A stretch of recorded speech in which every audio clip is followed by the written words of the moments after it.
Hi friends, ಎಲ್ಲರೂ ಹೇಗಿದ್ದೀರಾ? ಎಲ್ಲರೂ ಚೆನ್ನಾಗಿದ್ದೀರಾ ಅಂತ ಅಂದ್ಕೊಂಡಿದ್ದೀನಿ. ಫ್ರೆಂಡ್ಸ್, ಬನ್ನಿ ಇವತ್ತು ಸುಲಭವಾಗಿ ಯಾವ ಥರ ಬ್ರೇಕ್ಫಾಸ್ಟ್ ಈಸಿಯಾಗಿ ಮಾಡ್ಕೊಳ್ಬೋದು ಅಂತ ನಾನಿವತ್ತು ಹೇಳ್ಕೊಡ್ತೀನಿ. ತುಂಬ ಸಿಂಪಲ್ಲಾಗಿ ನೀವು ಮಾಡ್ಕೊಳ್ಬೋದು. ತುಂಬ ಸಾಫ್ಟ್ ಆಗುತ್ತೆ ಈ ರವೆ ದೋಸೆ. ಈ ರವೆ ದೋಸೆ ಮಾಡ್ಕೊಳ್ಳೋದಕ್ಕೆ ಏನೇನು ಬೇಕಾಗುತ್ತೆ ಅಂತ ನಾನಿವತ್ತು ತೋರಿಸ್ತೀನಿ. ಬನ್ನಿ ಫ್ರೆಂಡ್ಸ್, ತುಂಬ ಈಸಿಯಾಗಿ ಮಾಡ್ಕೊಳ್ಬೋದು. ಈ ಬ್ಯಾಚುಲರ್ಸ್ಗಂತೂ ತುಂಬಾ ಈಸಿಯಾಗಿ ಮಾಡ್ಕೊಳ್ಬೋದು. ಕಷ್ಟಪಡೋ ಅವಶ್ಯಕತೆ ಇಲ್ಲ. ಅವರು ನೋಡಿ ಎಷ್ಟು ಸಾಫ್ಟಾಗಿ ದೋಸೆ ಬಂದಿದೆ ಅಂತ ನೀವು ನೋಡ್ಕೊಳ್ಬೋದು.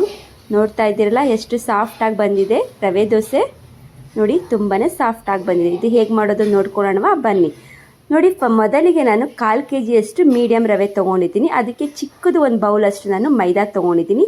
ಎರಡು ಮಿಕ್ಸ್ ಮಾಡಿಕೊಂಡು ನೀರು ಹಾಕ್ಕೊಂಡು ಕಲಸಿ ಈ ರೀತಿಯಾಗಿ ಇಟ್ಕೊಂಡಿದ್ದೀನಿ. ನೋಡಿ ಈ ಥರ ಕಲಸಿಟ್ಕೊಂಡಿದ್ದೀನಲ್ಲ. ಇವಾಗ ನೆಕ್ಸ್ಟ್ ಇದಕ್ಕೆ ಏನೇನು ಬೇಕಾಗುತ್ತದೆ ಅಂದರೆ ನೋಡಿ, 2 ದೊಡ್ಡ ಗಾತ್ರದ್ದು ಚಿಕ್ಕದಾಗಿ ಈರುಳ್ಳಿನ ಕಟ್ ಮಾಡಿ ಇಟ್ಕೊಂಡಿದ್ದೀನಿ. ಆಮೇಲೆ ಸ್ವಲ್ಪ ಕೊತ್ತಂಬರಿ ಸೊಪ್ಪನ್ನ ಕಟ್ ಮಾಡ್ಕೊಂಡಿದ್ದೀನಿ. 2 ಹಸಿಮೆಣಸಿನ್ಕಾಯಿ, 1 ಕ್ಯಾರೆಟ್ನ ತುರಿದಿಟ್ಕೊಂಡಿದ್ದೀನಿ. ನೋಡಿದ್ರಲ್ಲ, ಇವಾಗ ನಾನು ಕಟ್ ಮಾಡಿ ಇಟ್ಕೊಂಡಿದ್ದೆ ನೋಡಿ. ಇದನ್ನೆಲ್ಲನೂ ನಾನು ರವೆ ಮತ್ತು ಮೈದಾನ ಕಲಸಿಟ್ಕೊಂಡಿದ್ನಲ್ಲ ಅದಕ್ಕೆ ಹಾಕ್ಕೊಂಡು ಬಿಡ್ತೀನಿ. ಎಲ್ಲ ಹಾಕಿದ ನಂತರ ಇದನ್ನೊಂದ್ಸರಿ ನಾನು ಮಿಕ್ಸ್ ಮಾಡ್ಕೊಳ್ತೀನಿ ಚೆನ್ನಾಗಿ. ನಿಮಗೆ ರುಚಿಗೆ ತಕ್ಕಷ್ಟು ಉಪ್ಪು ಹಾಕ್ಕೊಂಡು ನೀವು ಕಲಿಸ್ಕೊಳ್ಬೇಕಾಗುತ್ತೆ. ನಾನು ಈ ರೀತಿಯಾಗಿ ರುಚಿಗೆ ತಕ್ಕಷ್ಟು ಉಪ್ಪು ಹಾಕ್ಕೊಂಡು ನೋಡಿ ಮಿಕ್ಸ್ ಮಾಡ್ಕೊಳ್ತಾ ಇದ್ದೀನಿ. ಈ ರೀತಿಯಾಗಿ ನಿಮಗೆ ಇದರಲ್ಲಿ ಇನ್ನೊಂದು ಸ್ವಲ್ಪ ಗಟ್ಟಿ ಬಂದಿದೆ ಅಂತ ಅಂದರೆ ಇನ್ನೊಂದು ಸ್ವಲ್ಪ ನೀವು ನೀರು ಹಾಕ್ಕೊಂಡು ಕಲಿಸ್ಕೊಳ್ಬೇಕಾಗುತ್ತೆ. ನನಗೆ ಇನ್ನೊಂದು ಸ್ವಲ್ಪ ನೀರು ಬೇಕಾಯಿತು, ಅದಕ್ಕೋಸ್ಕರ ನಾನು ಇನ್ನೊಂದು ಸ್ವಲ್ಪ ನೀರು ಹಾಕ್ಕೊಂಡು ಕಲಿಸ್ಕೊಳ್ತಾ ಇದ್ದೀನಿ. ನೋಡಿ ಈ ರೀತಿಯಾಗಿ ಮಿಕ್ಸ್ ಮಾಡ್ಕೊಳ್ತಾ ಇದ್ದೀನಲ್ಲ, ಇದು ಚೆನ್ನಾಗಿ ನಾವು 1-2 ರಿಂದ 3 ಸಲ ಇದೇ ರೀತಿಯಾಗಿ ಕಲಿಸ್ಕೊಳ್ಬೇಕಾಗುತ್ತೆ. ಈಗ ಇದನ್ನು ಕಲಸಿದ್ದಾಗಿದೆ.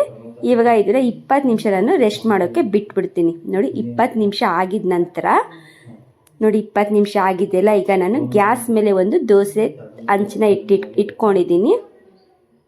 ಇದು ಕಾದಿದೆ. ಇವಾಗ ನೋಡಿ ಒಂದು ದೋಸೆ ಹಾಕಿ ತೋರಿಸ್ತಾ ಇದ್ದೀನಿ. ಒಂದು ಸೌಟ್ ತೊಗೊಂಡಿದ್ದೀನಿ ನೋಡಿ. ಒಂದು ಸೌಟ್ ತೊಗೊಂಡು ನೋಡಿ ಈ ರೀತಿಯಾಗಿ ನಾನು ದೋಸೆ ಹಾಕ್ತಾ ಇದ್ದೀನಿ. ತುಂಬಾ ಚೆನ್ನಾಗಿ ಬರುತ್ತೆ. ಇದು ಸಾಫ್ಟ್ ಆದ ರವೆ ದೋಸೆ. ತುಂಬ ಈಸಿಯಾಗಿ ಮಾಡ್ಕೊಳ್ಬೋದು ನೀವು ಮನೆಯಲ್ಲಿ. ನೋಡಿ ಯಾವ ಥರ ಬರುತ್ತೆ ಅಂತ. ಇದು ಸ್ವಲ್ಪ ಚೆನ್ನಾಗಿ ಕಾಯಬೇಕು, ಅಂದರೆ ತುಂಬ ಬಿಸಿಯಾಗಿ ಚೆನ್ನಾಗಿ ಇದು ದೋಸೆ ನಮಗೆ ಬಿಸಿ ಆದರೆ ನಮಗೆ ಎತ್ತೋಕ್ಕೆ ತುಂಬ ಈಸಿ ಆಗುತ್ತೆ ದೋಸೆ. ಈಗ ನಾನು ಸ್ವಲ್ಪ ಎಣ್ಣೆ ಹಾಕ್ಕೊಳ್ತಾ ಇದ್ದೀನಿ. ಈಗ ಸ್ವಲ್ಪ ಬೇಯೋಕ್ಕೆ ಬಿಡಬೇಕಾಗುತ್ತೆ. ಇದು ಚೆನ್ನಾಗಿ ಬೇಯ್ದ ನಂತರ ನಾವು ಇದನ್ನು ತಿರುಗಿಸ್ಕೊಳ್ಬೇಕಾಗುತ್ತೆ.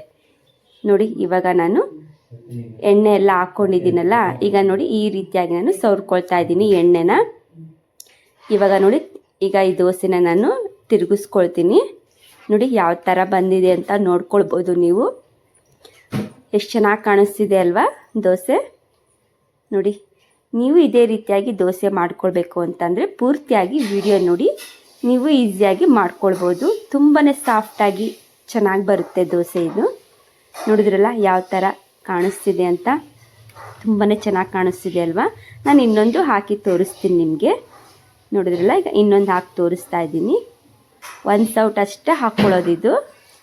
1 ಸೌಟ್ ಹಾಕಿದ ನಂತರ ಈ ರೀತಿಯಾಗಿ ತಿರುಗಿಸ್ಕೊಳ್ಬೇಕಾಗುತ್ತೆ. ನೋಡಿ ಎಷ್ಟು ಚೆನ್ನಾಗಿ ಬಂದಿದೆ ಅಂತ. ಇವಾಗ ಸ್ವಲ್ಪ ಬಿಸಿ ಆಗೋಕ್ಕೆ ಬಿಡಬೇಕಾಗುತ್ತೆ. ಈಗ ಎಣ್ಣೆ ಹಾಕಿದ್ದೀನಿ. ಎಣ್ಣೆ ಹಾಕಿದ ನಂತರ ಈ ಕಡೆ ಎಲ್ಲ ಸವರ್ಕೊಳ್ಬೇಕಾಗುತ್ತೆ ಅಷ್ಟು ಕಡೆನೂ. ಇವಾಗ ನೋಡಿ ಈ ಕಡೆ ತಿರುಗಿಸ್ಕೊಂಡ್ಬಿಡ್ತೀನಿ ಇದನ್ನು. ನೋಡಿ ಎಷ್ಟು ತುಂಬ ಚೆನ್ನಾಗಿ ಬರುತ್ತೆ ಅಲ್ಲ ದೋಸೆ. ಹಾಗೆ ಫ್ರೆಂಡ್ಸ್, ಯಾರು ಹೊಸದಾಗಿ ನೋಡ್ತಿದ್ದೀರಲ್ಲ, ಪ್ಲೀಸ್ ನನ್ನ ಚಾನಲ್ಗೆ ಸಬ್ಸ್ಕ್ರೈಬ್ ಮಾಡಿಕೊಂಡು ನೋಡಿ. ವಿಡಿಯೋ ಇಷ್ಟ ಆಯ್ತಂದರೆ ಲೈಕ್ ಮಾಡಿ, ಕಮೆಂಟ್ ಮಾಡಿ, ಶೇರ್ ಮಾಡಿ. ಹಾಗೆ ಪಕ್ಕದಲ್ಲಿರೋ ಬೆಲ್ ಬಟನ್ನ ಪ್ರೆಸ್ ಮಾಡಿ. ನಾ ಹಾಕೋ ವಿಡಿಯೋ ಫಸ್ಟ್ ನಿಮಗೆ ಬಂದು ತಲುಪುತ್ತೆ. ನೋಡಿ ಎಷ್ಟು ಚೆನ್ನಾಗಿ ಬರ್ತಾ ಇದೆ ಅಂತ ದೋಸೆ. ನೋಡಿದ್ರಲ್ಲ ಎಷ್ಟು ಚೆನ್ನಾಗಿ ಬಂದಿದೆ. ಈಸಿಯಾಗಿ ಮಾಡ್ಕೊಳ್ಬೋದು. ಇದು ಬ್ಯಾಚುಲರ್ಸ್ಗಂತೂ ತುಂಬಾ ಈಸಿ ಇದು ಮಾಡ್ಕೊಳ್ಳೋದು. ಈ ರವೆ ಕಲಿಸ್ಕೊಂಡು ಸ್ವಲ್ಪ ಅದಕ್ಕೆ ಮೈದಾ ಹಾಕ್ಕೊಂಡು ಕಲಿಸ್ಕೊಂಡ್ರೆ ತುಂಬ ಈಸಿಯಾಗಿ ಮಾಡ್ಕೊಳ್ಬೋದು ಫ್ರೆಂಡ್ಸ್. ನೋಡಿದ್ರಲ್ಲ, ಈಗ ದೋಸೆ ರೆಡಿಯಾಗಿದೆ. ಒಂದು ಪ್ಲೇಟ್ಗೆ ಹಾಕ್ಕೊಂಡು ನಾನೀಗ ತೋರಿಸ್ತಾ ಇದ್ದೀನಿ. ಇದಕ್ಕೆ ನಾನು ತೆಂಗಿನಕಾಯಿ ಚಟ್ನಿ ಮಾಡಿಟ್ಕೊಂಡಿದ್ದೆ ರವೆ ದೋಸೆಗೆ. ನೋಡಿರಲ್ಲ ಫ್ರೆಂಡ್ಸ್, ಇವತ್ತಿನ ವಿಡಿಯೋ ಅಂದರೆ ಇಷ್ಟೇ. ರವೆ ದೋಸೆ ತುಂಬ ಸಿಂಪಲ್ಲಾಗಿ ಮಾಡ್ಕೊಂಡು ತೋರಿಸ್ತಾ ಇದ್ದೀನಿ. Thank you for the watching. ಮತ್ತೆ ನಾನು ನೆಕ್ಸ್ಟ್ ವಿಡಿಯೋದಲ್ಲಿ ಮತ್ತೆ ಬರ್ತೀನಿ. ಓಕೆ ಫ್ರೆಂಡ್ಸ್, ಓಕೆ, ಬಾಯ್ ಬಾಯ್.